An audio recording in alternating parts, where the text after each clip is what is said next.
Je chanterai ton nom. Je chanterai ton nom. Tu as fait éclater ta gloire sur moi. Tu as fait éclater ta gloire sur moi. Tu es ma force, la source de mon salut. Tu es ma force, la source de mon salut. Je célébrerai ton nom. J'exalterai ton nom. Tu as fait éclater ton onction sur moi. Tu as fait éclater ta puissance sur moi. Tu es ma force, la source de ma victoire. Tu es ma force, mon Dieu, mon bouclier.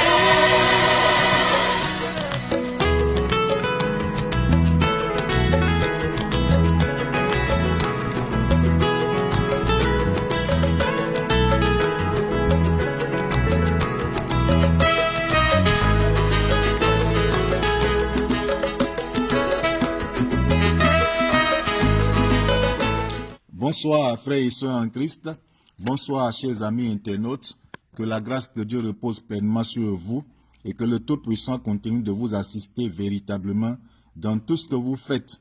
Je ne ferai que vous bénir, je ne ferai que vous donner des conseils, je ne ferai que faire des proclamations positives sur vos vies et je vous dirai également la vérité dans le but de booster votre foi, dans le but de vous maintenir dans la sainteté et parvenir certainement à l'éternité dans la gloire de Dieu, alors que le Seigneur vous bénisse. Nous sommes en train d'étudier un thème très important qui est relatif au combat que le chrétien doit mener dans le but d'obtenir ou dans le but d'acquérir la maturité spirituelle. Et ce soir est un moment important pour nous parce que nous sommes au thème de cette série d'études. Et nous allons voir ce soir le combat du chrétien contre les œuvres de la chair en vue d'acquérir la maturité spirituelle. Je répète, le combat du chrétien contre les œuvres de la chair en vue d'acquérir la maturité spirituelle. Le combat contre la chair, au notre moi, est le plus difficile. La chair étant liée à la personne du chrétien, lutte continuellement contre sa vie intérieure. Galates 5, versets 17 à 19 dit que les œuvres de la chair sont pernicieuses et dévastatrices. Oui, les œuvres de la chair ont causé la chute de beaucoup de leaders et fidèles chrétiens à la fin de leur ministère ou même au point culminant de leur vie et même leur service chrétien ici-bas sur terre. La citation biblique « Comment des héros sont-ils tombés ?»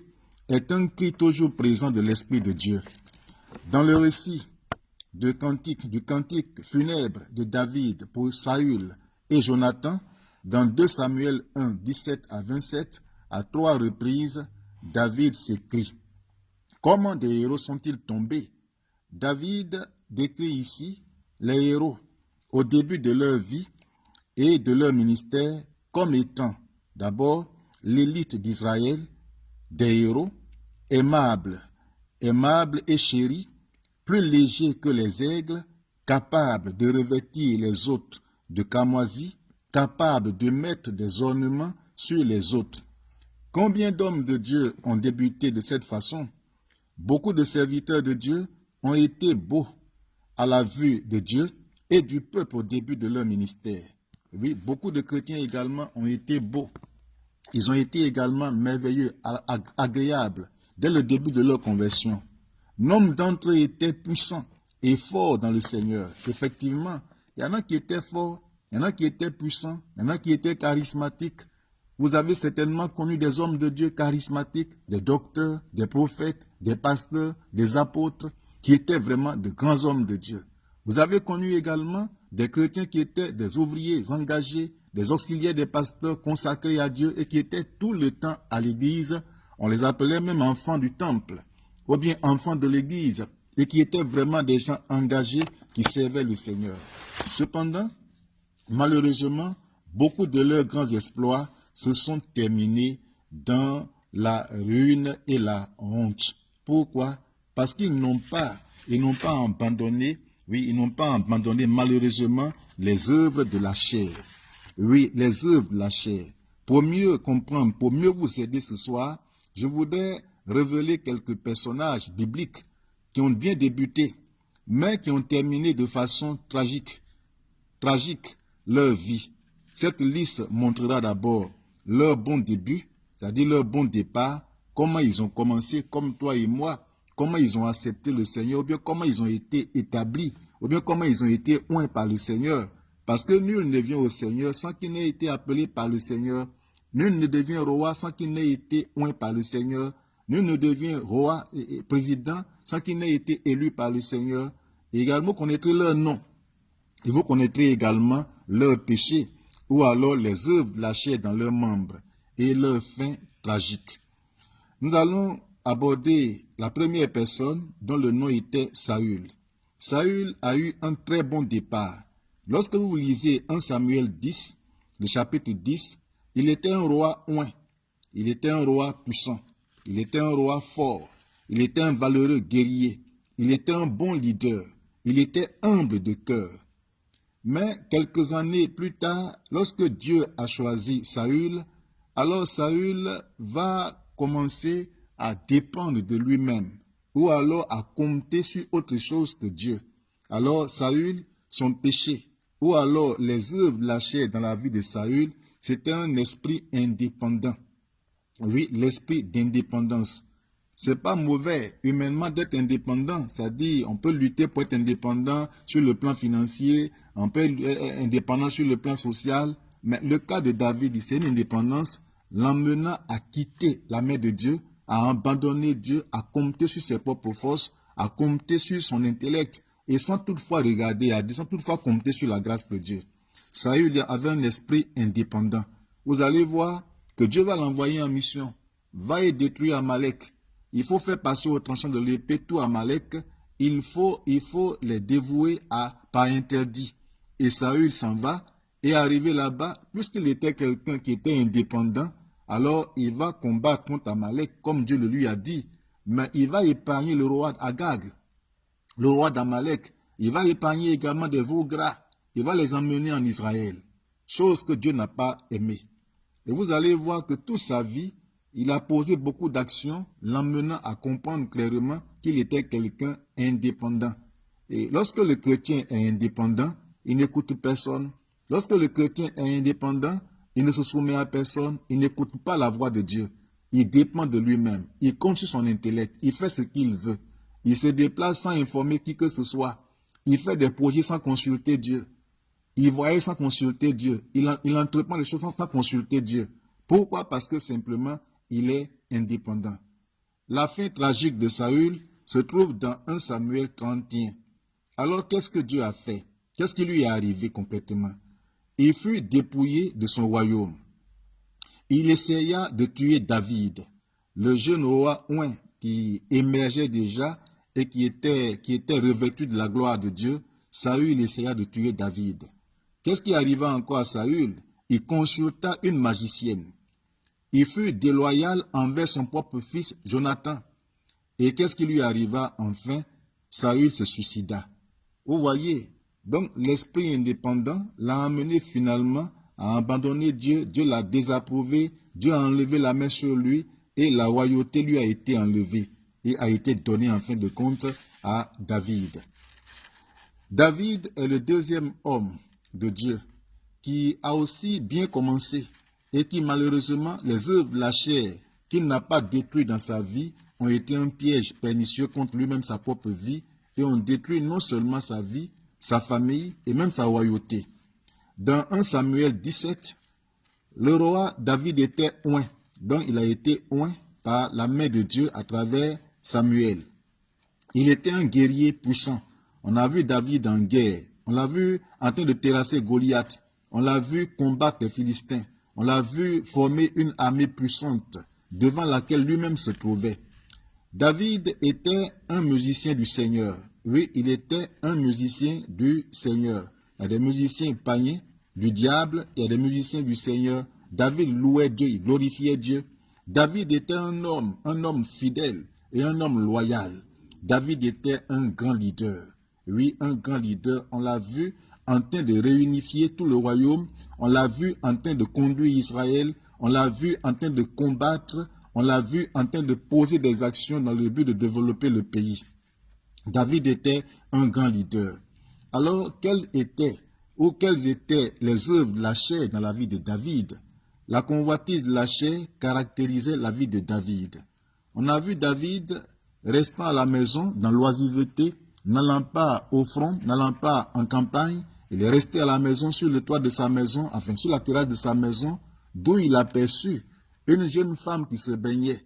Et la Bible nous dit que David l'a convoitée, il l'a désirée dans son cœur. Et il a pu la faire venir au palais. Il coucha donc avec elle. Et l'aboutissement de ce péché fut une grossesse qu'il a communiquée, il a donnée à la femme. Il a reconnu la grossesse. Mais qu'est-ce qu'il a fait ensuite? Pour couvrir son péché, pour ne pas que son péché soit révélé aux yeux des hommes, alors il tua l'homme à qui appartenait la femme. Et David n'a pas eu une bonne vie dans ce domaine. Donc la convoitise de la chair était les œuvres de la chair se manifestant dans la vie de David. Quelle a été la fin tragique de David? Dans 2 Samuel, vous allez trouver comment David a fini.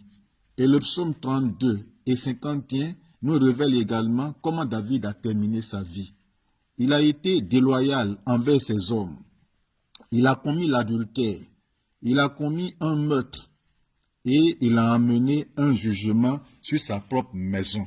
Parce que la conséquence logique du péché, c'est la colère de Dieu, c'est la malédiction. C'est Dieu qui se retire de toi. Alors, quand David a fait toutes ces choses désagréables, Dieu s'est retiré de lui. Et finalement, sa famille, sa maison a connu un grand désordre, un grand désastre. Il y a eu des soulèvements, des rébellions, la prostitution, l'inceste dans sa maison. Et David même avait d'énormes difficultés dans ces derniers jours. Le troisième homme qui s'est laissé dominer par la chair et qui n'a pas pu oser détruire les œuvres de la chair dans ses membres et qui ont constitué pour lui un danger, un piège pernicieux, c'était Salomon, le fils de David. Dans 2 Chroniques, chapitre 1, versets 7 à 12, Salomon était un roi oint. Salomon était un homme de prière et un homme très humble.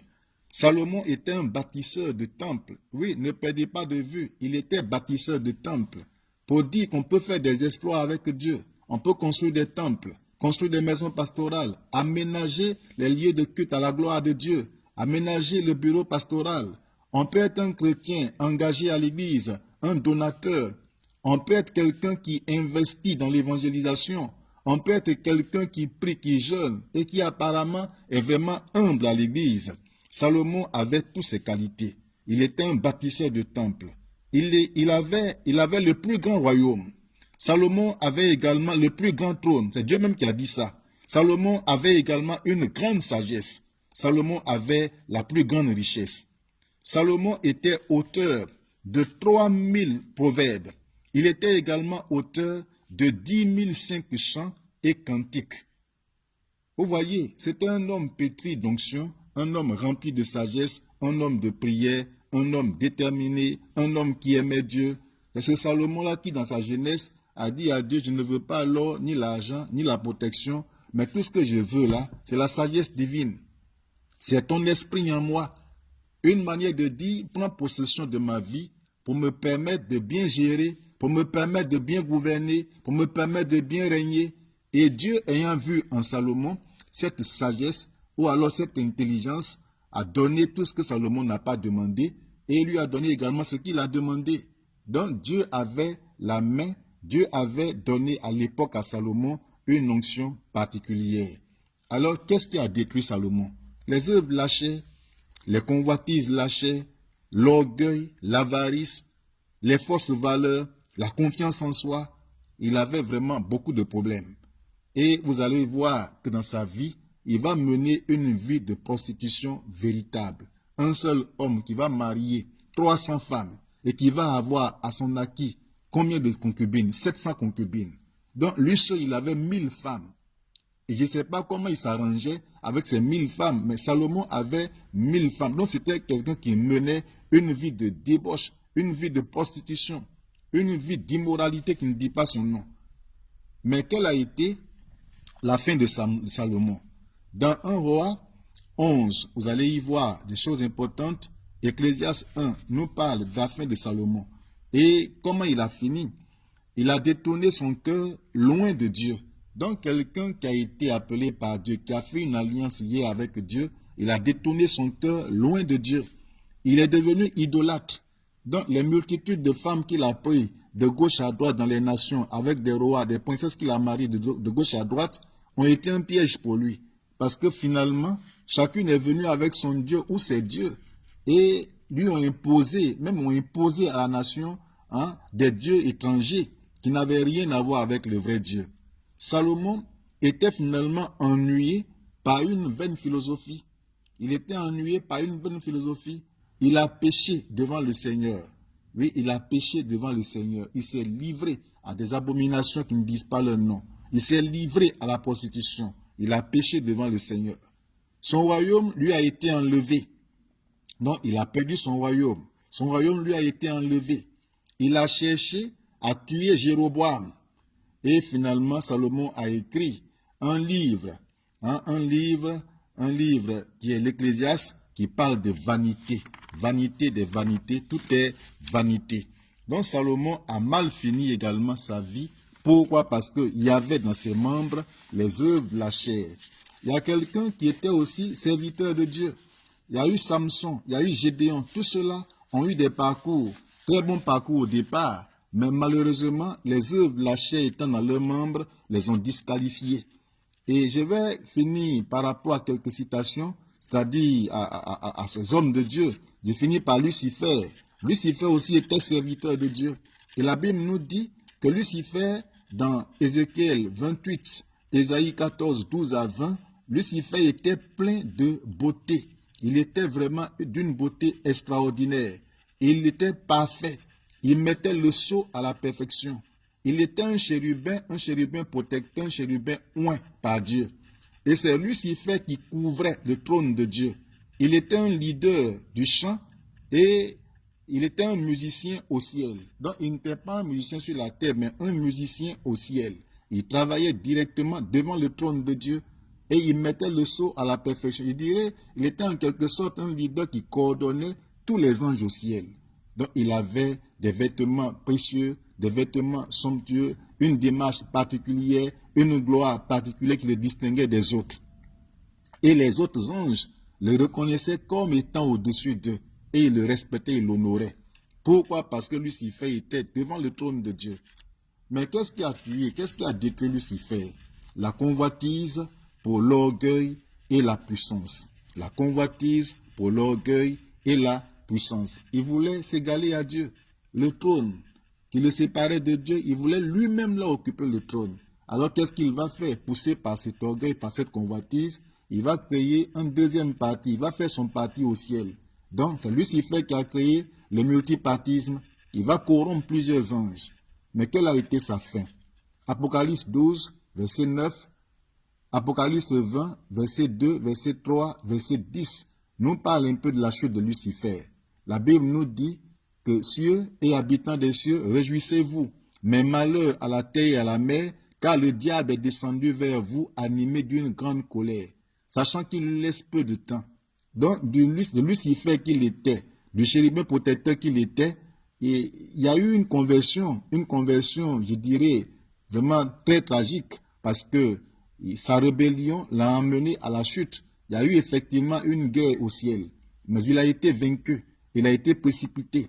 C'est pourquoi Dieu dit, cieux, réjouissez-vous, mais malheur à la terre et à la mer, car Lucifer, qui était autrefois au ciel, dans une position de gloire, devient finalement le diable. Il devient le serpent. Donc Lucifer, sa fin tragique, c'est qu'il est devenu le serpent. Il est devenu la source de tout péché. Donc tout péché provient de lui. Oui, la Bible dit qu'il est ingénieux au mal. Mais moi, je dis qu'il est l'ingénieur du mal. Il ne fait que créer des choses bizarres. Il ne fait que créer le péché, le lesbianisme, l'homosexualité, oui, la débauche sexuelle, hein, la bestialité, les adultères, les impudicités. C'est Lucifer qui crée toutes ces choses. Oui, il est devenu également le diable et l'esprit de séduction. Le diable est l'esprit de séduction et qui séduit actuellement les fils de la perdition. Alors il a été jeté ou alors il sera jeté dans l'abîme parce que présentement il est en train d'accomplir certaines activités lugubres sur la terre en vue de détruire le monde. Mais la Bible dit que l'enlèvement aura bel et bien lieu. Nous allons partir au ciel pour 3 ans, 7 ans, pardon. Et Lucifer va régner sur la terre. Il va dominer le monde. Mais lorsqu'on va revenir, qu'est-ce qui va se passer? Pour le règne de 1000 ans, il sera enchaîné et jeté en prison. Et plus tard, il sera jugé et condamné pour l'éternité. Nous comprenons clairement que les œuvres de la chair, comme je le disais tantôt, sont vraiment pernicieuses et dévastatrices. Bon nombre de personnes ont bien commencé. Bon nombre de chrétiens ont bien commencé. Bon nombre de leaders chrétiens, de leaders spirituels, des grands pasteurs, ce qu'on appelle aujourd'hui des grands pasteurs, fondateurs de missions, des grands chrétiens, des grands responsables auprès des pasteurs, des diacres, des démonologues, des évangélistes, oui, des services de l'ordre, ceux qui font la sécurité, qui étaient des hommes de bien, des femmes de bien, des diacres, des diaconesses, des personnes qui étaient vraiment charismatiques auprès de l'Église, en train d'aider, de soutenir l'Église hier, la plupart d'entre elles n'ont pas du tout veillé, ou alors n'ont pas pris la chose au sérieux, n'ont pas mené ce combat comme il se doit, n'ont pas pu tuer les œuvres de la chair dans leurs membres, et finalement, ces œuvres de la chair ont été pour eux des pièges qui les ont complètement détruits. Alors, vous devez comprendre une chose. Dans 1 Corinthiens 9, verset 23 au verset 27, l'apôtre Paul nous dit que l'homme qui parle de l'homme qui court pour remporter le prix. Il parle de l'homme qui court dans le but de remporter le prix. Et dans ces versets, Paul dit qu'il ne veut pas être comme l'homme qui, après avoir prêché aux autres, serait rejeté comme un objet sans valeur. Donc Paul était conscient des œuvres de la chair. Il était conscient de ce combat, le combat contre le système monde, le combat contre les humains, le combat contre les démons et le combat contre les œuvres de la chair. Et il dit qu'il est en train de faire une chose. Il traite durement son corps. Il traite durement son corps. Il traite rigoureusement son corps dans le but d'obtenir un résultat probant par rapport à sa marche avec Dieu. Qu'il a même peur qu'après avoir prêché aux autres, qu'il ne se retrouve quelque part en enfer. Donc, il est vigilant, il est rigoureux envers lui-même, il veille sur sa vie, il combat le bon combat dans le but de remporter la victoire sur les œuvres de la chair. Donc, tous les chrétiens doivent maintenir une vigilance continuelle contre les œuvres de la chair qui pourraient, détruire leur vie, leur famille et même leur ministère. J'ai vu des chrétiens tomber, des chrétiens valeureux guerriers tomber. J'ai vu des pasteurs qui étaient de bons pasteurs. J'ai vu des serviteurs qui étaient de bons serviteurs et qui ont rendu beaucoup de services au corps de Christ. Rentrer un jour avec une grande honte. Rentrer un jour chez eux à la maison avec une grande humiliation. Rentrer étant dépouillé de tout pouvoir. Pourquoi? Parce que quelque part, les œuvres de la chair ont détruit leur vie. J'ai vu certains tomber dans des péchés grossiers, des péchés d'adultère, qui ont détruit même leur vie conjugale après. J'ai vu également certains qui ont été démis de leur fonction ministérielle parce qu'ils ont détruit le terrain, ont détruit leur réputation à cause des œuvres de la chair, qui étaient certainement camouflées dans leur vie, qui n'ont jamais révélé, qui à un moment donné est revenu à la surface et qui les a compromis et finalement ils ont tout perdu. Bien-aimés, l'objectif de ce message de ce soir est de vous aider à mener ce combat. C'est vrai, nous sommes nombreux à l'église. Nous chantons Alléluia, Hosanna, Amen. Avec Jésus, nous triompherons. Ou alors, en avant, Jésus est devant. Nous chantons tous ces bons cantiques qui nous boostent la foi et qui nous poussent à aller effectivement de l'avant. Mais au-delà de toutes nos chansons, au-delà de tout ce que nous exerçons à l'église, comme communion fraternelle, comme le service chrétien. Chacun de nous est occupé à la tâche, fait quelque chose pour Dieu. Même au-delà de ce que nous faisons, les actions que nous posons, dans le but de soutenir l'Église sur le plan financier, que chacun s'asseye un instant et fasse un travail de fond au niveau de son âme, au niveau de son corps, au niveau de son esprit. Nous avons besoin de mener ce combat. Ce combat, il est le plus difficile parce qu'il s'agit de notre intérieur. Il s'agit de notre âme qui doit être libérée des œuvres de la chair. Ce combat est le plus compliqué.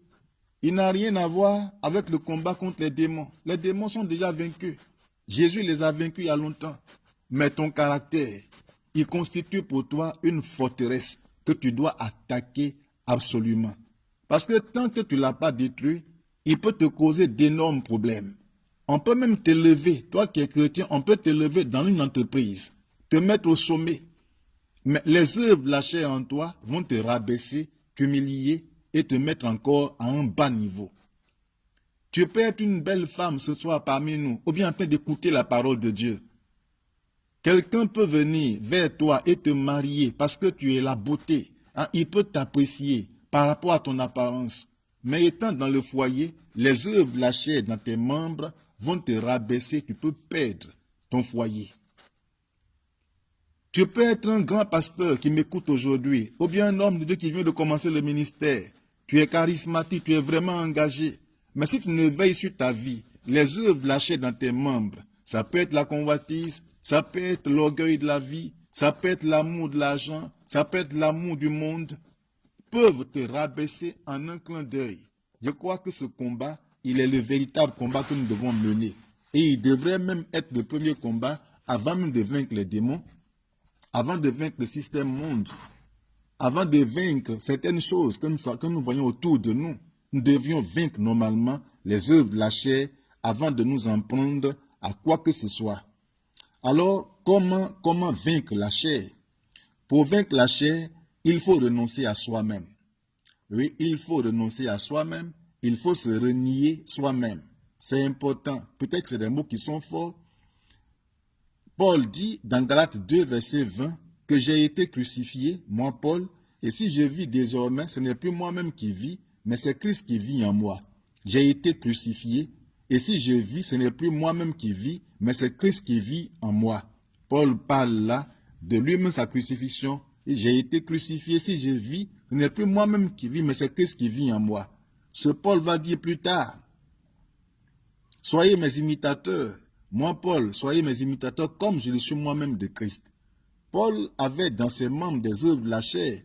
Il a même dit un jour à ses interlocuteurs, à l'auditoire, que si quelqu'un autre croit pouvoir se confier en la chair, moi, Paul, je l'ai pu bien davantage.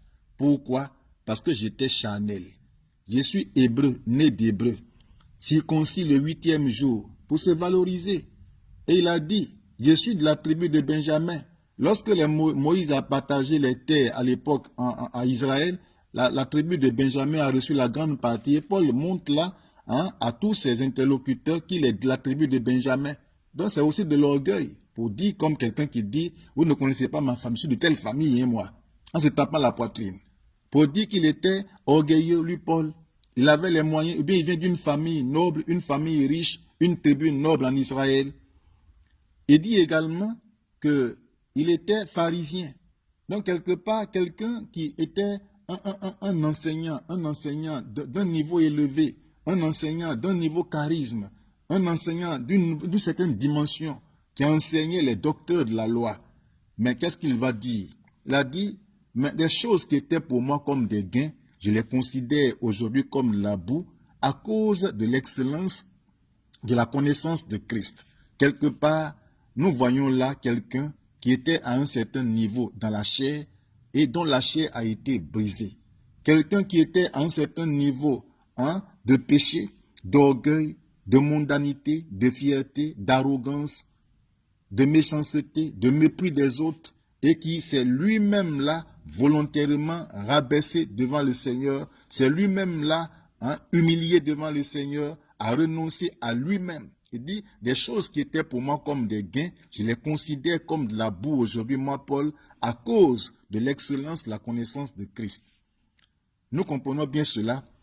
Bien-aimés, nous devons donc crucifier la chair, nous devons renoncer à nous-mêmes, nous devons nous renier tout ce qui est en nous pour nous conformer véritablement à la parole de Dieu. Pourquoi? Car tout caractère mauvais que nous refusons de tuer en nous aujourd'hui nous fera mourir spirituellement ou ralentira notre croissance spirituelle.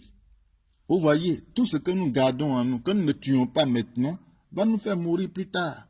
Ou alors va ralentir notre croissance spirituelle, ou même ralentir notre rythme ministériel, et même quelquefois, va nous rendre vulnérables et nous éloigner même de la maturité. Alors, qu'est-ce qu'il faut faire encore pour vaincre la chair? Il faut tourner son cœur vers Dieu, par le jeûne et par la prière. Tourner son cœur vers Dieu par le jeûne et par la prière. C'est pourquoi Paul disait, je mortifie mon corps, je traite rigoureusement mon corps, je traite avec violence mon corps. Donc, il faut faire mourir la chair. Il faut tourner son cœur vers Dieu, par le jeûne et par la prière. Il faut également se nourrir continuellement de la parole de Dieu. Il faut se nourrir continuellement de la parole de Dieu. Donc, il faut méditer la parole de Dieu. Il faut lire la parole de Dieu. Il faut vivre la parole de Dieu. Et c'est ce que Dieu a dit à Josué, dans Josué 1, verset 8, que ce livre, la loi, ne s'éloigne point de ta bouche. Il faut le méditer jour et nuit. Il faut le méditer jour et nuit. Il faut le pratiquer. C'est alors que tu réussiras, que tu auras du succès dans toutes tes entreprises. Alors, bien-aimés, n'oubliez jamais ceci et retenez très bien. La qualité de notre vie sur terre détermine aussi notre destinée éternelle. Je reprends, la qualité de ta vie sur terre détermine aussi ta destinée éternelle. Si tu es bien sur la terre, si tu as brisé les œuvres de la chair dans tes membres, si tu as remporté la victoire sur le système monde, si tu as pu remporter la victoire sur tes ennemis humains, si tu as pu remporter la victoire sur les démons, alors ta destinée, la qualité de ta vie que tu mèneras sur la terre ici, va déterminer ta destinée éternelle. On ne va pas au ciel comme ça un bon matin. Mais il y a d'abord une vie qu'il faut mener sur la terre, une vie que Dieu approuve, une vie que Dieu agrée, une vie que Dieu accepte avant d'aller au ciel. Donc le ciel même se vit d'abord sur la terre. On peut être sur la terre et avoir pleinement le ciel en nous. Et après la mort du corps, l'âme étant déjà renouvelée, l'âme étant déjà transformée, part dans la félicité divine sans aucune difficulté.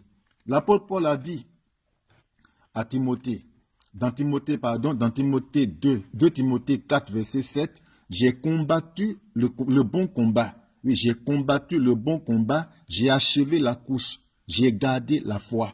Oui, Paul a combattu le bon combat et il a réussi le combat. Il dit quoi? Il a achevé même sa course dignement. Il a achevé sa course dans la victoire. Et il a fait quoi? Il a gardé la foi. Et qu'est-ce qu'il fait? Il supplie son compagnon Timothée. Timothée a fait de même. A fait plus pareil. Et il dit à Timothée, combat le bon combat. Dans 1 Timothée 6, verset 12. Il dit, combat le bon combat. Combat le combat de la foi.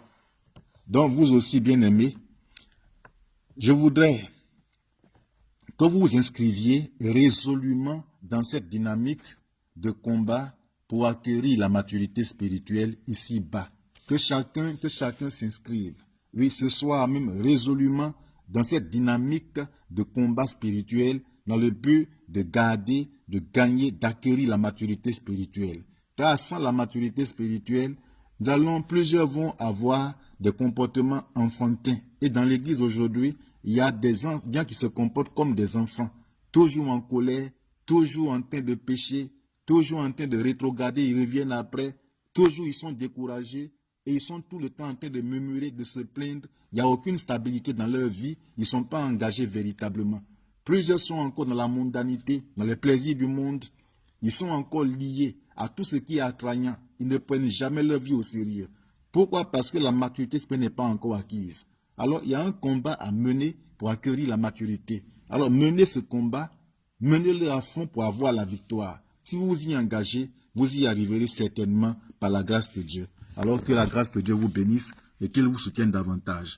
Votre serviteur Sanko. Nous allons prier le Seigneur. Tu vas prier, dire merci à Dieu pour cette révélation qu'il te donne encore ce soir. Prions le Seigneur. Toute la gloire est à toi seul, mon Père. L'élévation te revienne, Tout-Puissant, à toi qui me révèle ta volonté, toi qui m'instruis, qui m'ouvre les yeux sur les œuvres de la chair à combattre. Et ce soir, j'ai compris beaucoup de choses. Ton enfant, ton fils, ta fille, écoutant ta parole, vient de recevoir la révélation qui est salutaire pour sa vie de maintenant et même pour sa destinée éternelle. Nous manifestons notre gratitude envers toi, Saint-Père. Père Tout-Puissant, merci. Je voudrais que tu pries, bien-aimé, que tu demandes pardon à Dieu, parce que dans tes membres, dans ta vie, il y a encore des œuvres de la chair.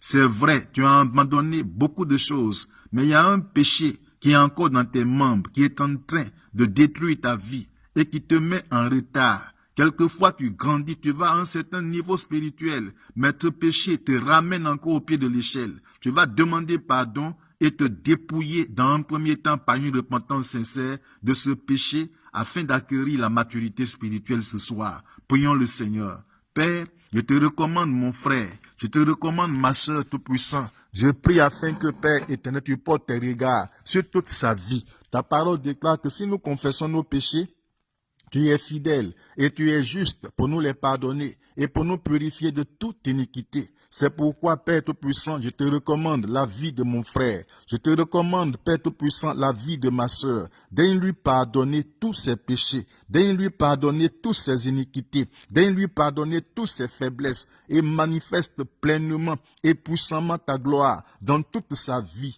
Car, éternel Dieu, toi seul est notre secours, toi seul est notre Père, qui déverse sur nous le sang de son Fils, dans le but de nous rendre agréables à toi-même. Glorifie donc ton nom, Seigneur, en nettoyant ce soir esprit, âme et corps de tes enfants. En nettoyant ce soir par ton sang, ô Jésus, l'esprit, l'âme et le corps, la conscience, le subconscient, l'inconscient de chacun, que ceux qui sont sous le poids de la culpabilité, à l'heure même où je parle, daigne porter tes regards sur leur vie et les purifier. Ceux qui sont sous le poids, Père Tout-Puissant, oui, d'un quelconque lien qui est en train de les détruire progressivement, daigne porter tes regards sur leur vie et les en délivrer ce soir pour que ton nom soit pleinement, que ton nom soit richement béni dans leur vie, au nom de Jésus-Christ. Seigneur, merci, parce que tu le fais, que la gloire te revienne à toi seul. Que l'honneur et l'élévation te reviennent véritablement parce que tu nous pardonnes, tu nous relèves, Tout-Puissant. Les œuvres de la chair sont humiliantes.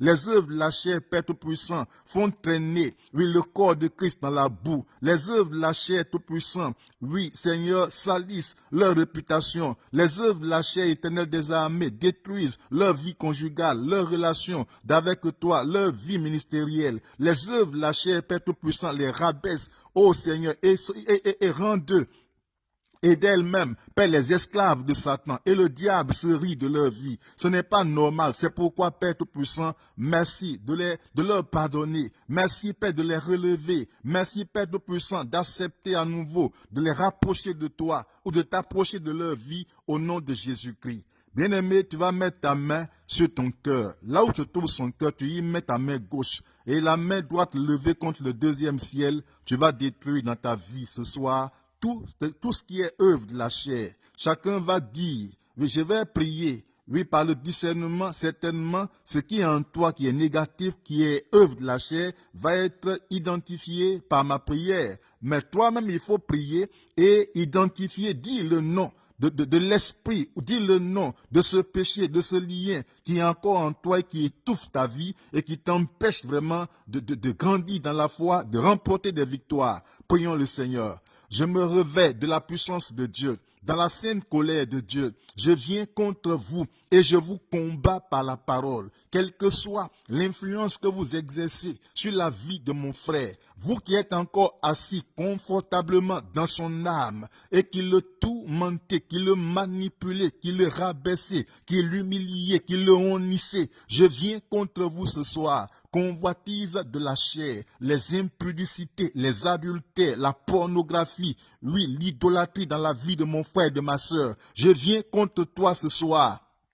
et t'attaque par la parole de Dieu. Je détruis toutes tes œuvres par la puissance du Saint-Esprit. Que toutes les forteresses, les murs que tu as bâtis dans la vie de mon frère, dans la vie de ma sœur, pour l'empêcher de s'épanouir, je renverse ces forteresses, je les renverse, je les renverse, je les renverse, je les renverse, je les détruis, je les détruis, je les détruis par la parole, je les détruis par la puissance de Dieu. Au nom de Jésus, au nom de Jésus, toutes vos œuvres sont consumées, tous vos plans sont détruits, vos chaînes sont rompues, quelles que soient vos multiples activités contre sa vie, quelles que soient vos multiples stratégies, vos ruses dans sa vie, dans le but de le détruire. Combien de fois ne l'as-tu pas humilié? Combien de fois ne l'as-tu pas dominé? Combien de fois ne l'as-tu pas rabaissé? Je t'ordonne ce soir de libérer sa vie. Je t'ordonne ce soir de t'en aller, de libérer son âme, de libérer sa vie. Toi qui le rends malheureux, toi qui la rends malheureuse, par ton influence sur sa vie, par ton existence dans sa vie, dominant sa vie par l'alcool, par la cigarette, dominant sa vie par la domination de la pornographie, de la masturbation. Je me lève contre toi et je détruis tes œuvres. Je détruis tes œuvres. Que l'orgueil, l'incrédulité, l'orgueil de la vie, le désir, l'envie du pouvoir, de la puissance, la domination, l'incrédulité. Je viens contre vous ce soir et je détruis toutes vos œuvres. Je viens contre vous ce soir et j'anéantis vos œuvres par la parole de Dieu. Partez, libérez ces cœurs, que les forteresses d'orgueil que vous avez élevées dans ces cœurs, l'esprit d'indépendance, je t'attaque ce soir, vous qui les emmenez à ne pas dépendre de Dieu, à ne pas compter sur Dieu, à ne pas consulter Dieu pour quoi que ce soit, les emmenant ici à une vie d'indépendance, une vie de désordre, une vie sans conseil, une vie sans orientation, une vie sans repère. Je viens contre vous ce soir et je détruis vos œuvres par la parole de Dieu. Je détruis vos œuvres par la puissance que Dieu m'a octroyée. Libérez cette vie, libérez cette vie, libérez cette vie, libérez cette vie. L'esprit méchant, Lucifer est ton nom, Satan est ton nom. Toi qui agis dans cette vie par l'orgueil de la vie, par la soif du pouvoir, par le désordre, le père du péché, le père du mensonge, dominant cette vie par le mensonge, par la corruption, par la débauche, par le désordre, par la rébellion. Je t'ordonne formellement de t'en aller. Je t'ordonne formellement de dégaper de ce corps et n'y reviens plus jamais au nom de Jésus-Christ. Parce que la voix qui retentit maintenant est la voix du Saint-Esprit qui t'ordonne de t'en aller. Car ce corps n'est pas ta maison.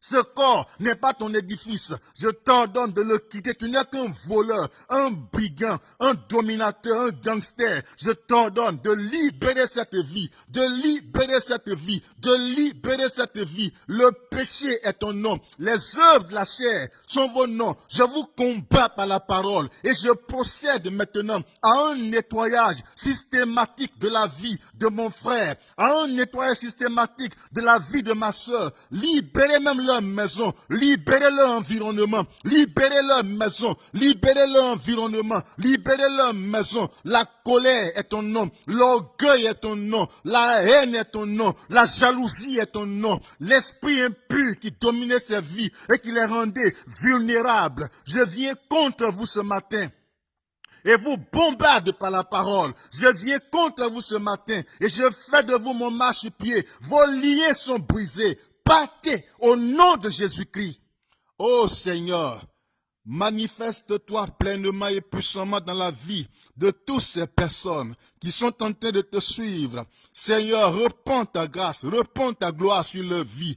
Tu as ton caractère, tu as ta vie, Seigneur. Et tu veux, Père Tout-Puissant, que nous ayons une nouvelle identité, ta présence en nous, ton caractère en nous, ta vie en nous. Que nous épousions ta vision à toi. C'est pourquoi, Éternel des armées, je t'appelle maintenant.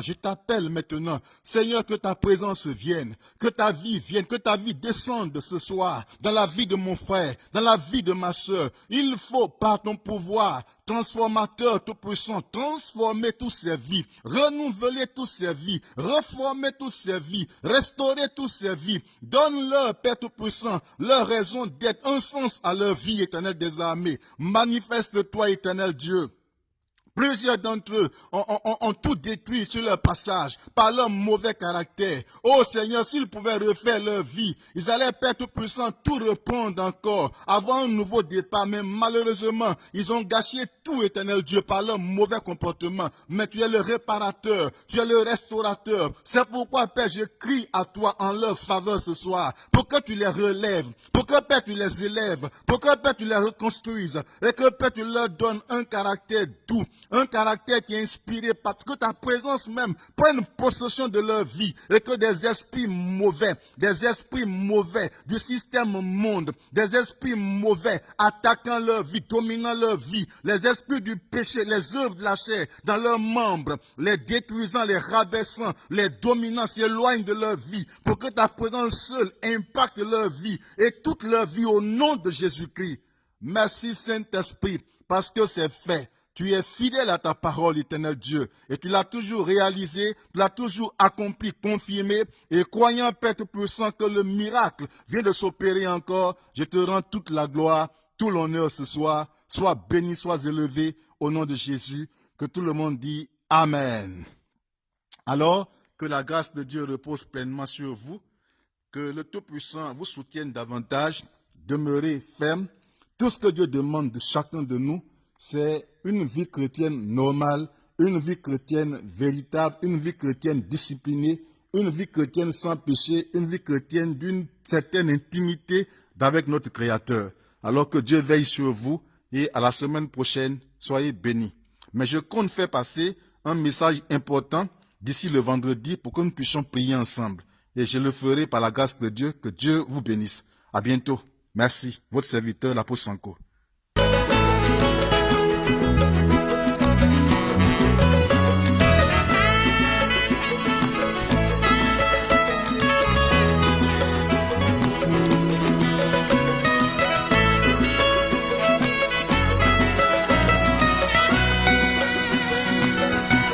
Je glorifierai ton nom, je magnifierai ton nom. Tu as fait éclater ta gloire sur moi, tu as fait éclater ton onction sur moi. Tu es ma force, le Dieu de mon salut. Tu es ma force, mon Dieu, mon rocher. Tu es ma force, tu es ma force, tu es ma force, tu es ma force, tu es ma force. Tu es ma force, tu es ma force, tu es ma force, tu es ma force. Mon âme t'exalte et mon esprit se réjouit en toi. Mon Dieu, mon sauveur, tu m'as secouru et tu t'es souvenu de ta miséricorde. Béni soit ton nom, éternité en éternité. Tu es Dieu dans le ciel, tu domines sur tous les royaumes des nations, dans ta meilleure force et puissance. Et nul ne peut tenir face à toi. Tu es le seul qui a souffert pour moi. Tu as payé le prix à la croix pour que je sois sauvé. À toi appartient la sagesse et la force.